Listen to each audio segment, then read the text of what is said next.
भारतीय जेल में कैद गैंगस्टर लॉरेंस बिशनोई के भाई अनमोल बिशनोई को गिरफ्तार करवाने में मदद करने वाले के लिए बड़ी इनामी रकम का ऐलान किया गया है। मीडिया रिपोर्ट्स के मुताबिक भारत की नेशनल इन्वेस्टिगेशन एजेंसी (NIA) बदनाम जमाना गैंगस्टर लॉरेंस बिशनोई के भाई अनमोल बिशनोई को पकड़ने के लिए 10 लाख रुपए के इनाम की पेशकश कर रही है।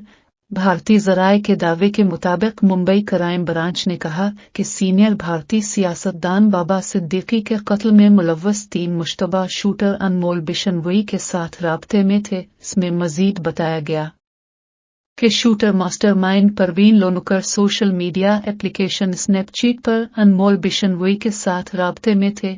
भारतीय मीडिया के मुताबिक गैंगस्टर लॉरेंस बिशनोई का भाई अनमोल पर 2022 में दर्ज NIA के 2 मुकदमात में चार्जशीट है। वो इस साल के शुरू में सलमान खान की रहायशगाह के बाहर पेश आने वाले शूटिंग के एक वाक़ये के सिलसिले में भी मतलूब है। National investigation agency (NIA) Lawrence Bishnoi के भाई अनमोल बिशनोई को पकड़वाने वाले के लिए 10 लाख रुपए के इनाम की पेशकश कर रही है। बताया गया है कि अनमोल बिशनोई सियासतदान बाबा सिद्दीक के कत्ल और बॉलीवुड अदाकार सलमान खान की रिहायशगाह के बाहर फायरिंग के वाक़ये समेत कई संगीन जराइम के सिलसिले में मतलूब है।